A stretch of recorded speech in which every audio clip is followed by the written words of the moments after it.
The Council homeworld glowed blue and green against the blackness of space. It was surrounded by hundreds of ships, the largest defense fleet in the galaxy. Captain Miller stood on the bridge of the Defiant, looking at the small fleet of allies who had joined them. 23 ships from 17 different species, all risking everything to help the humans. "This is it," Miller said to his crew. "One way or another, this ends today." Lucy's voice came through the speakers. "Captain, I finished the broadcast package." Over the past days, the ship's AI had compiled videos, images, and data about Earth. Not just wars and weapons, but music, art, medicine, cooperation, and kindness. The true picture of humanity. "Broadcast on all frequencies," Miller ordered. "Let everyone see who we really are." Lieutenant Bennett activated the transmission. "Broadcasting now, Captain. It's reaching every ship and colony in this sector." On the Council homeworld, High Chancellor Zrix watched the human transmission with growing confusion. The images showed humans helping each other, creating beautiful things, exploring with wonder rather than conquest. Could we have been wrong? Zrix wondered aloud. The Council chamber erupted in argument. Some members insisted it was human trickery. Others called for a new assessment. Back on the Defiant, Johnson reported, "Captain, we're receiving a transmission from Earth. Our mission parameters are changing." Miller smiled. Earth had received their emergency messages and was responding. "Put it through." NASA Director Dawson's face appeared on screen. "Captain Miller, your first contact situation has been noted. Earth is sending diplomatic messages to the coordinates you provided. We're backing your mission to establish peaceful relations." Before Miller could respond, Science Officer Rodriguez called out, "Captain, movement from the defense fleet." 5 large warships broke from the defensive line and moved toward the Defiant and its small allied fleet. "They're powering weapons," Johnson reported. Zelnar stepped forward. "Not all Council members want peace. The military faction will try to force a conflict." Miller made his decision. "Bennett, open a direct channel to Chancellor Zrix." Johnson, "Power weapons but do not fire first." Bennett worked her console. "Channel open." "Sir." "Chancellor Zrix, this is Captain John Miller of Earth. We request a face-to-face meeting. No weapons, no tricks. Just truth." There was a long pause before the reply came. "Captain Miller, this is Chancellor Zrix. I will meet with you. One small shuttle, you and 2 others only." As Miller prepared to board the shuttle with Bennett and Rodriguez, an alarm sounded. "Captain," Johnson called, "new ships appearing. They're not broadcasting identification." On the main screen, a dozen ships appeared from jump points near the Council world. They immediately opened fire, not on the Defiant, but on the Council's defense fleet. "Who are they?" Miller demanded. Zelnar's 6 eyes widened. "Extremists. They want war between humans and the Council. They're creating it." Miller ran back to his chair. "All ships, defensive positions. Lucy, broadcast on all channels. We are not with these attackers." As the battle erupted around them, the Defiant moved to protect the Council world. The human ship fired its weapons for the first time, not against the Council, but against those trying to start a war. On the Council world, Zrix watched in amazement as the feared human battleship defended them. "They could have used this chaos to destroy us," a Council member said. "Instead, they protect us." The battle was brief but fierce.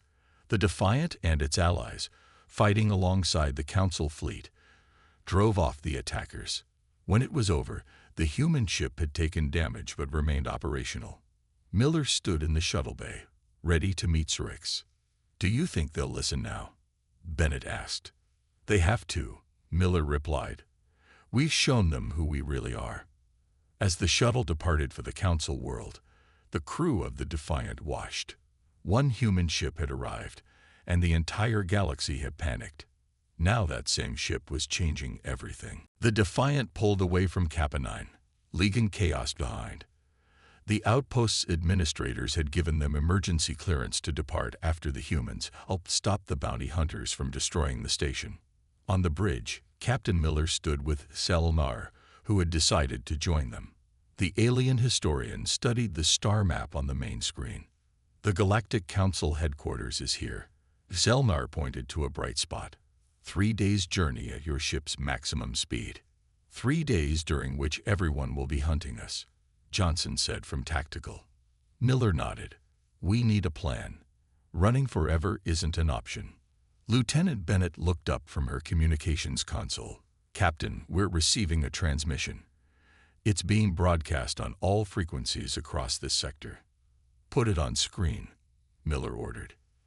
The face that appeared was alien but familiar, the High Chancellor of the Galactic Council, Zrix. The silver-skinned being spoke gravely. Attention to all worlds. The human vessel continues to evade containment. They have now attacked a peaceful trading post and aligned with rebel elements. The reward for their capture has been doubled. They must be contained before more human ships arrive. That's not what happened, Bennett protested as the message ended. Truth is the first casualty of fear, Selnar said quietly. Chief Engineer Clark entered the bridge. Captain, I have good news. The parts we got from Cap9 will help repair the FTL drive. We should have full jump capability in 12 hours. Well done, Miller replied. But where do we jump to? Earth is too far with our current fuel reserves. Science Officer Rodriguez had been working with Lucy, analyzing the data from Selnar's records. Captain, I think we need to go directly to the Council. Show them what humans really are. They'll shoot us on sight, Johnson argued. Not if we have allies, Rodriguez countered. Selnar, you said others share your interest in humans. The alien nodded, blinking his 6 eyes. Scholars, scientists, traders who value new ideas. We have formed a loose network over the centuries. Can you contact them? Miller asked.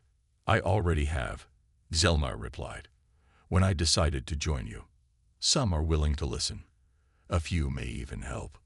Over the next day, as the Defiant traveled cautiously through space, avoiding major shipping lanes, messages began to arrive. Other aliens, curious rather than fearful about humans, offered help. They provided updated star charts, security codes, and intelligence about Council movements. Dr. Martinez found himself treating an important alien diplomat's child who had been brought secretly to the Defiant. The young alien had a rare condition that human medical knowledge, developed on Earth's challenging environment, was uniquely suited to address. The treatment is working, Martinez told the grateful parent. Your child will recover fully. The diplomat bowed deeply. My family owes you a life debt. Perhaps humans are not the monsters we were told. Word spread. Small ships began to rendezvous with the Defiant, bringing supplies and information. Some brave aliens even requested to come aboard, to meet humans in person. Security Chief Nelson organized training sessions with a mixed team of humans and alien volunteers. If we're going to face the Council, we need to work together, he explained.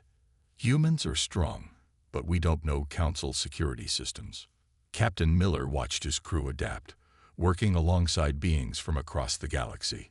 What had begun as a desperate flight was turning into something more. A movement.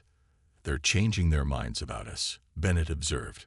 One ship, one crew at a time. But the Council still fears us, Miller reminded her. And they control the largest fleet in the galaxy. On the edge of Council space, the Defiant paused. Ahead lay the heavily guarded approach to the Council homeworld. Behind them, a small but growing fleet of alien vessels, scientists, traders, explorers, all curious about the humans rather than afraid. We've turned some minds, Miller said to his officers. Now we need to turn the rest. The alarms grew louder. Red lights flashed through the corridors of Cap9. Selnar moved quickly to lock the shop door.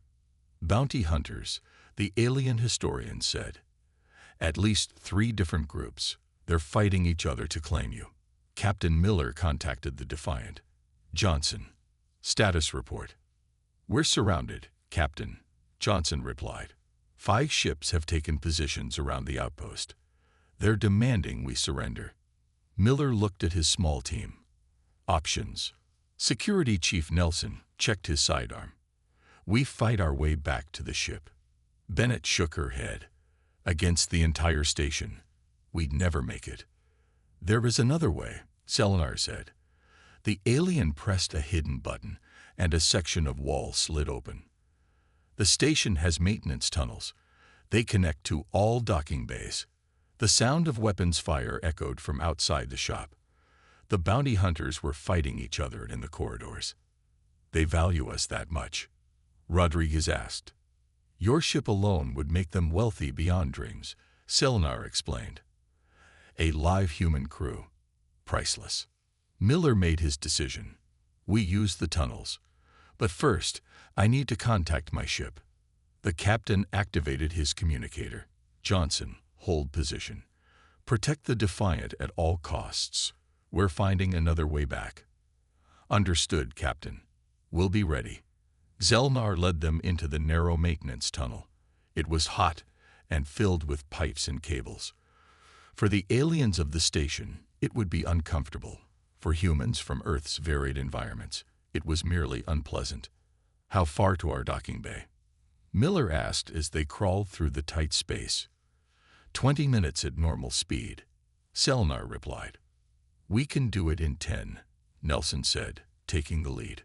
The humans moved faster than Selenar expected. The higher gravity of Earth had made them stronger than most species. The varied temperatures of their home world had made them adaptable to the heat. You move quickly, Selenar noted, struggling to keep up. This is nothing, Bennett said. You should see Earth's jungle training courses. Halfway to their destination, they heard noises ahead. Bounty hunters had found the tunnels too. Back, Miller ordered, but noises behind them revealed they were trapped. Side tunnel. Selenar pointed to a small opening. It leads to the station's control center. They squeezed through just as laser fire erupted in the main tunnel. The bounty hunters were shooting at each other, each group wanting the humans for themselves. The control center was staffed by thin aliens with 8 fingers on each hand. They looked up in surprise as the humans and Selenar burst in. Station operators, Selenar explained quickly. They control life support and communications. Miller approached the main console. We need your help. The bounty hunters will tear this station apart to get to us. The lead operator blinked nervously. We have no weapons. No security forces strong enough to stop them. You don't need weapons, Miller said. Just give us access to your systems. The operators looked doubtful but stepped aside. Rodriguez examined the controls. I can work with this, she said. Her fingers moved across the alien technology, adapting quickly.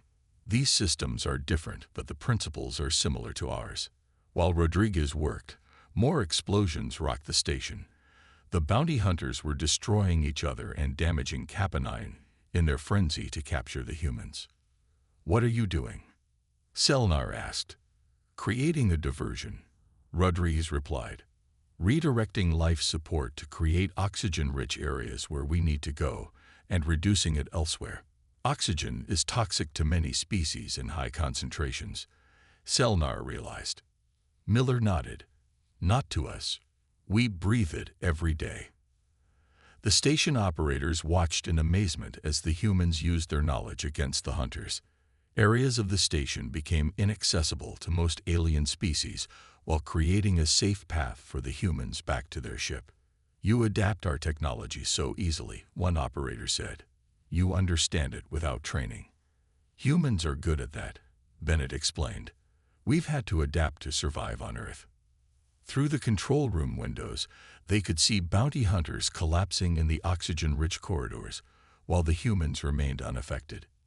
Now, Miller said, let's get back to our ship. Outpost Cap9 floated in space like a giant metal spider, arms extended from a central hub, each filled with docking bays, shops, and living quarters. Lights of every color blinked and flashed across its surface. The Defiant approached slowly, its hull scorched from the strain of multiple short jumps. "We made it," Karen White said, her voice tired but relieved. 5 jumps had taken everything the damaged FTL drive had to give. Captain Miller studied the outpost on the main screen. "This place is bigger than I expected." Hundreds of ships of different sizes and shapes moved around the outpost. Some looked like insects, others like sea creatures. A few resembled geometric shapes that seemed impossible. "So many different species," Science Officer Rodriguez whispered. "This is incredible." Lieutenant Bennett listened to her earpiece. "Captain, we're receiving docking instructions. They're treating us like any other visitor." "They don't know we're human?" Nelson asked. "Maybe they don't care," Miller said. "Let's take advantage of that." Johnson, "Keep weapons powered down." Bennett, "Accept the docking instructions." The Defiant moved carefully into an empty bay large enough to hold it. Magnetic clamps secured the ship, and a tube extended to connect with the airlock. "Now what?" Johnson asked. "We can't all go out there." Miller nodded. "Small team. Me, Bennett for communications, Rodriguez for scientific analysis, and Nelson for security." As they prepared to exit, Chief Engineer Clark approached. "Captain, I need parts to repair the FTL drive. Local materials might work." "Make a list," Miller told him. "We'll see what we can find." The 4 officers stepped through the airlock and into the outpost. The air smelled strange, like cinnamon mixed with ozone. The gravity was slightly lighter than Earth normal. And everywhere they looked, aliens moved about their business. Tall, thin beings with 4 arms brushed past short, round creatures that seemed to roll rather than walk. Floating jellyfish-like entities drifted overhead. None paid much attention to the humans. "They think we're just another species," Rodriguez said, amazed. A voice spoke from behind them. "Not quite. I know exactly what you are." They turned to face a being with purple skin and 6 eyes arranged in a circle around its head. It wore a simple robe with many pockets. "You're humans," the alien continued. "From Earth, the Death World." Nelson tensed, but Miller raised a hand to stop him from acting. "And you are?" "I am Selenar, historian and collector of knowledge. I have studied your world from afar for many cycles." Bennett stepped forward. "Then you know we're not the monsters everyone thinks we are." Zelnar's eyes blinked in sequence. "I know you are complex beings. Come with me. It is not safe to talk here." The alien led them through crowded hallways to a small shop filled with items from hundreds of worlds. Old books, strange devices, and mysterious artifacts lined the walls. "Why help us?" Miller asked once they were inside. "Because history is being distorted," Zelnar replied. "The Galactic Council only saw your weapons in wars. They'd never understood your art, your music, your capacity for both great violence and great kindness." Rodriguez examined a shelf of Earth items, a baseball, an old compass, a vinyl record. "You've been collecting things from our world." "For 200 years, Selenar confirmed. "I have colleagues who share my interest in Earth. We believe humans are feared because you are misunderstood." Bennett's communicator beeped. "Captain, we have a problem. Lucy has detected coded transmissions. Someone on this station knows we're here." Zelnar nodded. "Bounty hunters. They will be coming for you. The reward for capturing a human ship is enormous." "Then we need to leave," Nelson said. "Not yet," Zelnar replied. "First, meet my associates. Some of us believe humans would make valuable allies, not specimens to be studied or weapons to be controlled." Miller looked at the alien historian. "You're suggesting an alliance." "I am suggesting that in a galaxy that fears you, you will need friends. And those of us who seek knowledge rather than power are natural allies for a species that has survived against all odds." Outside the shop, alarm signals began to sound. The Defiant shuddered as it dropped out of FTL. The damaged drive systems weren't meant for repeated jumps without proper maintenance. "Status?" Captain Miller asked, steadying himself in his chair. Navigation Officer Karen White checked her readings. We're in an uncharted system, sir. One yellow star, several planets. No signs of civilization. Good. That gives us time to think. Miller turned to his officers. We need options. Chief Engineer Clark appeared on the bridge, his uniform stained with coolant fluid. The FTL drive needs at least 48 hours of repairs before we can attempt to jump back to Earth. We may not have 48 minutes, Johnson said from Tactical. His screen showed multiple signals. Those ships are following us. They've somehow tracked our jump signature. The main screen displayed 3 different groups of ships approaching from different directions. Lucy, what can you tell us about these vessels? Miller asked. The ship's AI analyzed the data. 3 distinct fleets, Captain. Based on design and energy readings, they belong to different factions. The Vardaxian Empire to the north, primarily military vessels. The Nebulon Collective to the east, research ships with weapon capabilities. And the Crimson Dominion to the west. Their ships have religious markings. Everyone wants a piece of us, Johnson muttered. Bennett spoke up. Sir, I'm receiving transmissions from all 3 groups. They're not communicating with each other. They're competing. Rodriguez studied her console. I think they're treating us like a prize. The first group to capture us gets the glory. Miller paced the bridge. How long until they reach us? At current speeds, the first fleet will intercept us in 3 hours, Johnson reported. Security Chief Nelson entered the bridge. Captain, I've prepared security teams at all access points. But if they board with superior numbers? Miller nodded. I understand. Clark, can we get any jump capability back sooner than 48 hours? The engineer frowned. We could attempt short, random jumps. Very risky. The navigation would be unpredictable. Like jumping blindfolded, White added. Better than sitting here waiting to be captured, Miller decided. Begin preparations. Dr. Martinez approached Miller with a datapad. Captain, I've compiled medical data on human physiology. If we're captured, this might help prove we're not the biological weapons they think we are. Good thinking, Doctor, but let's hope it doesn't come to that. The bridge fell silent as the crew worked. The approaching fleets grew closer on the tactical display. Then White spoke up excitedly. Captain, I have an idea. The FTL drive's instability might be useful. We can use it to make short, unpredictable jumps that would be difficult to track. Clark looked doubtful. The strain on the engines would be enormous. But it could work, White insisted. We can't outrun them conventionally, but we can jump in patterns they can't predict. Miller considered the idea. How many jumps could we manage? Maybe 5 or 6 before the drive needs major repairs, Clark estimated. That might be enough to reach a neutral trading outpost, Bennett suggested. Lucy found reference to one called Kappa-9 in the alien database. It's a place where different species meet for commerce. We might find health there. Miller made his decision. Set course for Kappa-9. Prepare for jump sequence. As the crew prepared, the ship's sensors detected a new signal. Captain, Johnson called out, one of the vessels is broadcasting directly to us. Audio only. Let's hear it, Miller ordered. A harsh, mechanical voice filled the bridge. Human vessel, this is Commander Frex of the Vardaxian Empire. Your ship and crew are now property of the Empire.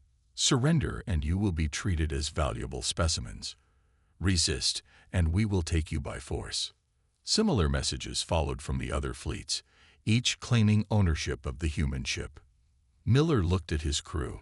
It seems the entire galaxy has put a bounty on us. Clark, is the drive ready? As ready as it'll ever be, Captain. White, begin jump sequence. Let's show them how humans respond to threats. The Defiant's engines glowed brightly as it prepared to vanish into the depths of space. 3 alien fleets closing in from all sides. The alien ship hovered 50 meters from the Defiant. It was smaller than the human vessel, about the size of an old Earth submarine. Its surface shimmered with a blue-green light. They're requesting to send over 5 representatives. Lieutenant Bennett said. Captain Miller nodded. Grant permission. Security team to Docking Bay 3. No weapons visible, but stay alert. Security Chief Nelson led his team to meet the aliens. He felt sweat on his palms as the airlock cycled. The inner door slid open. 5 beings entered the ship. They were tall and thin with pale blue skin that seemed almost transparent. Their 4-fingered hands were empty of weapons. Their large eyes darted around nervously. "Welcome to the U.S. Defiant," Nelson said. The lead alien touched a device on its throat. A mechanical voice came out. "You speak," calmly. "We expected roars." Back on Earth, NASA Director Alan Dawson stared at the empty communication screens. The Defiant was 3 days overdue for contact. "Any word?" asked military strategist Lisa Jones as she entered the control room. "Nothing," Dawson replied. "It's like they vanished." Jones frowned. "The first human ship with the new FTL drive. And we lose contact. This isn't good." "Give them time," Dawson said. "They might be farther out than we expected." On the Defiant, the alien visitors were carefully scanning everything. They seemed surprised by each reading. "Your bodies contain so much water," one said, looking at Dr. Martinez. "Your muscles are dense. Your bones solid. How do you move in such gravity?" "It's normal for us," Martinez replied. In the ship's conference room, the lead alien sat across from Captain Miller. Science Officer Rodriguez and Lieutenant Bennett joined them. "We must understand," the alien said. "Your world was classified as uninhabitable by galactic standards. Too much oxygen. Too much gravity. Too many predators. How did you survive there?" Miller looked confused. "Earth is our home. We evolved there." "And the wars? Your constant fighting." Rodriguez leaned forward. "Our history has violence, yes, but also art, music, cooperation, peace efforts." The alien's large eyes blinked rapidly. "Our records show only the violence. The monitoring stations only reported weapons tests, conflicts, resource consumption. You've been watching us?" Miller asked, though he already knew the answer. "For centuries, your planet was quarantined. No contact allowed until you either destroyed yourselves or grew past violence. You were not expected to achieve FTL travel for at least 50 more years." On the alien ship, the captain received an urgent message. "The Council demands the humans be detained. A containment fleet is being assembled." Meanwhile, Lucy continued analyzing the alien data.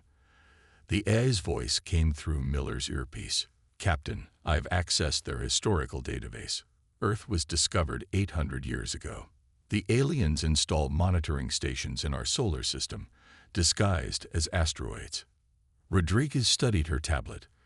"Captain, these records show they only monitored military installations, weapon tests, and conflicts. They never saw our hospitals, schools, concert halls, or peace conferences." Bennett shook her head. "They think we're monsters because they only watch the worst of us." The lead alien looked at Miller with those large, nervous eyes. "Your ship, it has weapons. Many weapons. For defense," Miller explained. "Space is unknown to us. We came prepared for danger, not to cause it. Yet your arrival has caused galaxy-wide panic. Even now, warships gather." Miller stood up. "We need to leave. Make contact with Earth." "You cannot," the alien said. "The Council has ordered you contained." On the bridge, Johnson detected the approaching fleet. "Multiple vessels, Captain. Heavily armed. 20 minutes out." Miller looked at his officers. "We can fight or run." "If we fight, we prove them right about humans," Bennett said. "If we run, we look guilty," Johnson countered. Miller made his decision. "Navigation. Prepare for a short FTL jump. We're not starting a war today, and we're not becoming prisoners. We need to find someone who will listen to our side of the story." As the alien visitors were escorted back to their ship, the lead alien paused. "You are not what we expected, humans. "We rarely are," Miller replied. "That's something your monitoring stations never learned." The Defiant's engines hummed to life. For better or worse, humanity's first contact had begun. The lights in the grand hall of the Galactic Council dimmed as emergency signals flashed. High Chancellor Zrix, a tall being with silver skin that reflected the alarm lights in rippling patterns, stood at the center of the circular chamber. Representatives from over 200 worlds stared at the massive display showing the human battleship.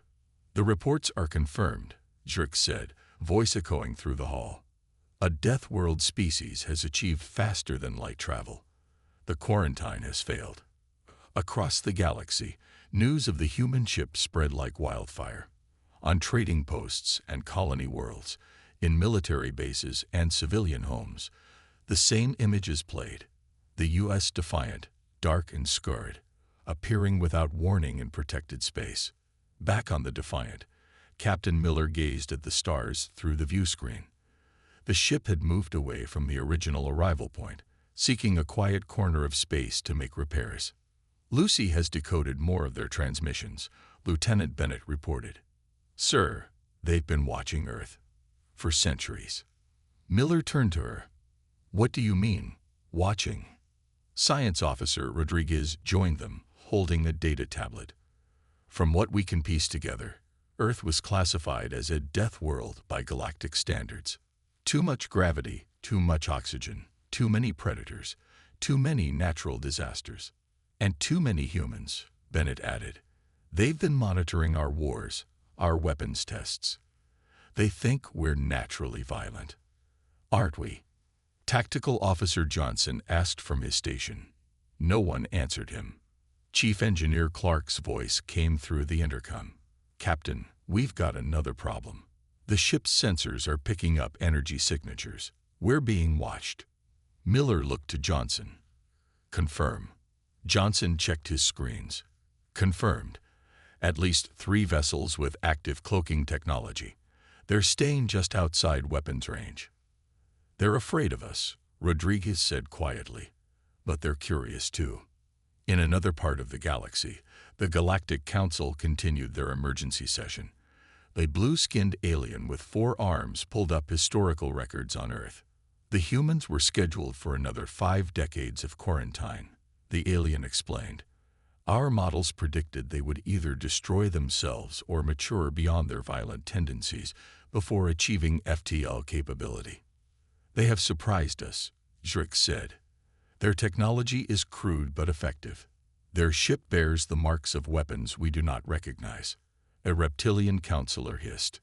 "We should destroy them now, before more arrive." "No," said another voice. This came from a small, gray being with large eyes. "We must study them first. If they can surprise us with FTL travel, what else might they surprise us with?" On the Defiant, Dr. Martinez ran medical scans on the crew. "Everyone checks out normal, but I'm concerned about long-term exposure to whatever environment we encounter next." "We need to make contact," Miller decided. "Peaceful contact. Bennett, keep working on those translations. Rodriguez, compile everything we know about these aliens. Johnson, I want defense options that won't be seen as aggressive." "That's a tall order for a battleship, sir," Johnson replied. As they spoke, Lucy announced, "Captain, one of the watching ships is moving closer." The bridge crew fell silent as the view screen showed a small vessel decloaking. It was elegant, with curved lines that made it look like a sea creature.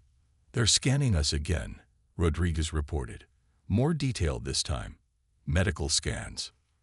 "Let them look," Miller ordered. "No sudden movements." Bennett's console lit up. "Captain, I'm receiving a transmission. Lucy is translating it now." The ship's AI spoke. The message reads, "Human vessel, you are trespassing in protected space. Your presence is a violation of galactic law. Prepare to be boarded for inspection." Miller looked at his crew. "Options. We could run," Johnson suggested. "And look guilty." Bennett shook her head. "We let them board," Miller decided. "Limited access only. Security teams at all entry points.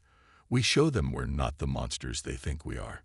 As the alien ship drew closer, news spread across thousands of worlds. Humans, the Death World species, had arrived, and no one knew what would happen next. The entire galaxy held its breath. The blue glow from the engine room spilled into the corridor as Captain John Miller steadied himself against the wall. The experimental jump had been rougher than expected. Alarms blared throughout the U.S. Defiant, the pride of Earth's deep space fleet. "Status report," Miller called out, making his way to the bridge. His uniform was wrinkled, and a thin line of blood trickled from his nose. The jump had thrown everyone around like ragdolls. Lieutenant Sue Bennett hunched over her communications console, frantically adjusting dials and pressing buttons.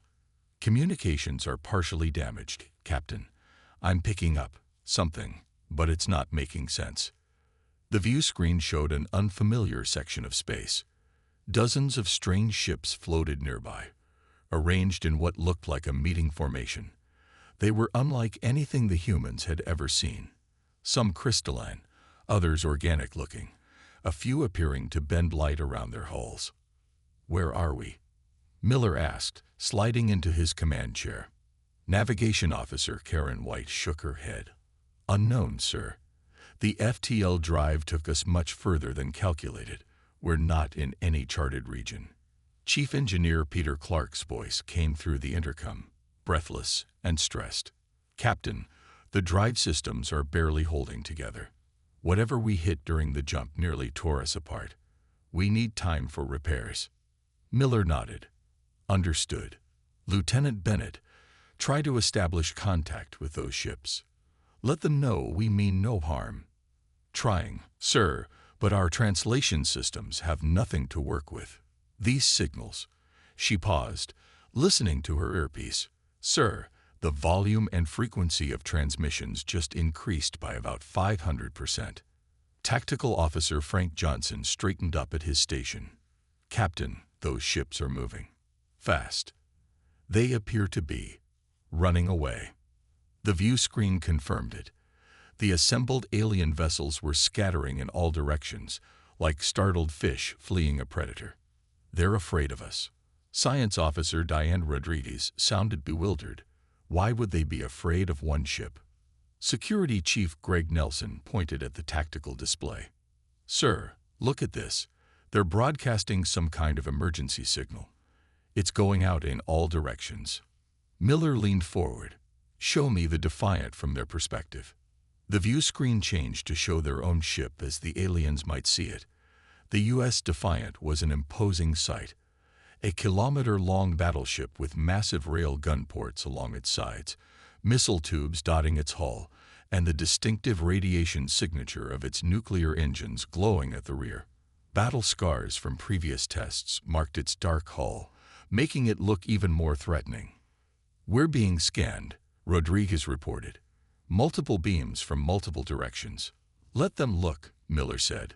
"Bennett, broadcast on all frequencies. Non-aggressive intentions, first contact protocols." Bennett's fingers flew over her console. "Broadcasting, sir, but I don't think they're listening." The bridge crew watched as the last of the alien ships disappeared, jumping away to unknown destinations. "They're gone," Johnson said. Miller rubbed his temples. "And they've told everyone else about us, I imagine." The ship's AI system, nicknamed Lucy by the crew, spoke through the overhead speakers. "Captain, I've managed to decode some of the transmissions. They appear to be warnings about our arrival." "Warnings? What kind of warnings?" "They're describing us as—" Lucy paused. "Unusual for an AI. As Death Worlders, sir. Extremely dangerous. The transmissions contain what appear to be evacuation orders and military alert codes." Miller looked around at his crew, their faces showing the same confusion he felt. "So that's it. We show up, and the entire galaxy panics." Dr. Paul Martinez had arrived on the bridge, medical kit in hand, checking crew members for injuries. "It appears so, Doctor," Miller replied. Bennett looked up from her console, face pale. "Sir, we're picking up new signals. Much stronger, more organized. Military communications, based on the patterns." "Someone's coming to investigate," Johnson said. Miller nodded slowly, taking in the situation. One human battleship had arrived in unknown space, and somehow the entire galaxy was panicking. Whatever happened next would determine the future of human-alien relations forever. "Prepare for possible first contact," he ordered, "and hope it goes better than this did."